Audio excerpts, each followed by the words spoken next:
Ease. All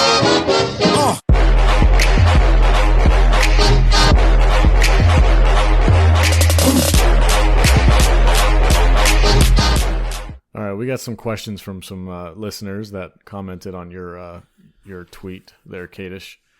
Yes, let's get to listener questions. Listener questions. Do we have a little jingle to go along with this? No, I don't do that. Listener question time. Oh, God, you're ridiculous. Follow me on Twitter to get your questions answered. If this mic was like, I just want to knock my head. He just wants to ram his head into the mic. Yeah. It's a special holiday episode. Yeah, a special 2-hour holiday episode. Maybe we'll take next week off. We'll make this a double episode, and we'll take next week off. No, I live for this. Okay, so who could... No, you don't. My Wednesdays would be empty without it. I know. You guys would just go to the coffee shop and talk about the same things. It just wouldn't be recorded. Okay, so this is from... God, this is the least favorite part about reading fan questions is I have to decipher their names on Twitter. You want me to do it? Yeah, who's that? That is Jorge Padilla. All right, cool. Jorge Padilla. Follow him. Look at you with the Spanish. Good job. Jorge. Or is it George? Jorge. Is it pronounced Padilla. George? Who could replace Kathleen Kennedy at the front of Star Wars or Lucasfilm? So who would you, Kadish, I'll go start with you real quick. Just a name answer. You don't have to. Find some guy on the street. Oh, Jesus.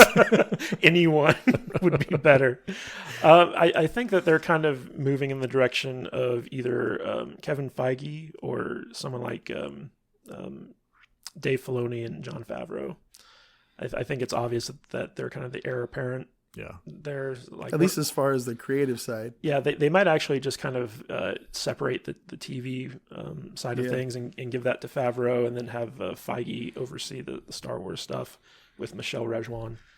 So it's probably already in place, but it's just get rid of Kathleen Kennedy. Just get rid of her already. Matt? What about you? I kind of agree with Matt. Yeah. Matt. I agree with Matt. Yeah. So I don't know. As far as Kathleen Kennedy's position goes, they probably need somebody in there that understands the money side of everything, right, and the business Get side. someone in there who understands Star Wars, for God's sake. Yeah, and they probably. But as far as the creative stuff goes, I think they're heading in a direction that we're going to be okay with. Just no one from Bad Robot, please. Yeah, with Favreau and Filoni, and I think they're kind of like, as long as they all work together and create some cool stuff. You definitely need a business savvy person to be in there. You can't just put a bunch of creatives in there because then they'll start falling apart. I mean, how business savvy is Kathleen Kennedy though? She doesn't seem very business savvy. She makes a good cup of coffee. Yeah, apparently, according to Spielberg. Yeah. Amongst other things. She's been making movies for a while. She knows more about it than I do.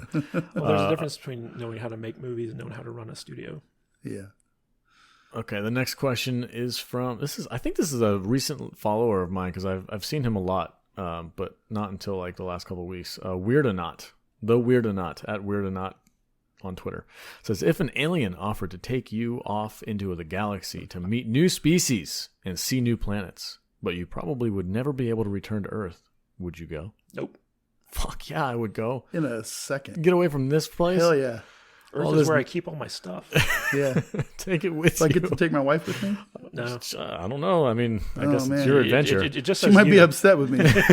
I'd still go. I would Forget go. it. Of course I would go. I've said, how many times have I sat here and said, like, God, I don't want to live on this planet anymore. I think I made a comment earlier this week. Is like, if there's an asteroid coming towards Earth that we don't know about, I wish it would hurry up because it's like I'm so done. Shit's getting thicker. The thing I like to say is like you don't know how good Earth is until you leave it. Like my luck, I'd go to like a prison planet, and get stuck there. Kramerica, like in what was that place called? In Riddick, Chronicles of Riddick. I don't want to have Star Trek like adventures. I just want to have a boring life here on Earth. No, I'd go. I'd do it. Here's a good one. I like this question because it's something I haven't really talked about yet. Do you believe there is still a future in the MCU for a Hulk movie? And has Endgame put a nail in the coffin for the Emerald Goliath? I like the way that sounds, Emerald Goliath. And in addition, were you fine with how the MCU treated him thus far? I'll start. I'll say I liked him in Ragnarok. I thought the Hulk character was really cool in Ragnarok. I thought it had a lot of good comedy to it, but he was he was the rage monster. He went out and started fights and took bad guys down. Like that was really good Hulk. Taika Waititi did a good job with that.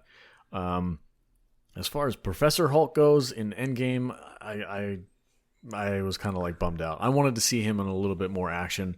Yeah. The Professor Hulk was fine. If you want to have Mark Ruffalo play more of a direct character as far as building the time machine that they did, that was okay with me. But I missed the other side of him. I missed the rage monster, and I think it's done. Honestly, the MCU is done with Hulk. I don't think they're going to bring him back. I disagree. I like Ragnarok Hulk too. Yeah. You know, smart enough to talk and know things, but you know, still the rage monster. Not Professor Hulk. So there is an issue with the Hulk in the sense that Universal still has like the solo character movie rights to him. So that's why they haven't made like a Hulk standalone since so they haven't made a Hulk movie since then, and that's the reason why. And what they're doing now is they're transitioning to the She-Hulk TV show. And so that's going to be their focus going forward in terms of the Hulkverse, where I think that the Mark Ruffalo Hulk is probably going to start taking a back seat, and we're going to see things like the Red Hulk and She-Hulk and other Hulks kind of gain more prominence going forward. And I mean, Mark Ruffalo is not really doing anything, so they'll probably bring him back in some capacities at some point. But I liked what they did with the character. They showed us all the different aspects from the comics. You know, the Professor Hulk stuff was right from the comics. I'm kind of bummed that like his arm is permanently crippled, but I'm sure they can figure out a way to fix that if they ever want to. But just going forward, I think that the big focus is going to be on She-Hulk as opposed to actual Bruce Banner Hulk. Well, she's got a Disney Plus series in works, right? Yep. Yeah. So there you go. Yeah. All right. Well, that's pretty much all I got for today. This is a extra long episode. We're almost working on 2 hours. Holiday episode, Thanksgiving episode. Mm-hmm. Oh, that's another thing. What's your favorite Thanksgiving movie to watch? Like after a nice big fat meal of turkey and stuffing and cranberry sauce, what do you like to sit down and watch? Well, technically, I like to watch the Washington Redskins play the Dallas Cowboys. You're a football eating football game. I got you. So to me, right after Thanksgiving dinner is over, it's technically Christmas season. No. So for me, I like to put Die Hard on. Best Christmas movie ever made. That is the best. When December rolls around, we'll talk about Die Hard. But yeah, Alex has told me he's got on my case about demanding a Christmas episode. It's like every month is a new holiday. Let's do a holiday episode. At the end of the year. I don't care. Let's do a Valentine's Day episode in February. We'll do rom-coms. Yeah, rom-coms. For me, the worst thing about between now and the first of the year is my wife is hopelessly stuck on Hallmark movies. Oh yeah, it's the Hallmark. It's so movies. bad. It's like, oh no. Yeah, my it's parents are the same movie. Way. Yeah, it is. Everyone is the same. Like holiday movies and Thanksgiving and stuff like that. I always kind of lean back on my James Bond. Pierce Brosnan, James Bond, GoldenEye, Tomorrow Never Dies. I love Pierce Brosnan. Like, James yeah, Bond. it got campy at times, but it still had a little bit of a serious note. I love those old Bond movies. That's kind of funny because I'm more likely to do a Saturday with Austin Powers coming up. My wife loves Austin Powers. I'll just do I would love to see Tom Hiddleston take on the role of after Bond. Yeah.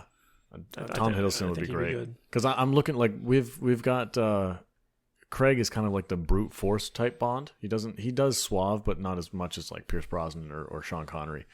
I would like to have a suave Bond back just to see how that looks in the modern age. Where Tom Hiddleston I think could work really well with that. And just real quick before we cap off this special holiday double stuffed episode, we got to talk about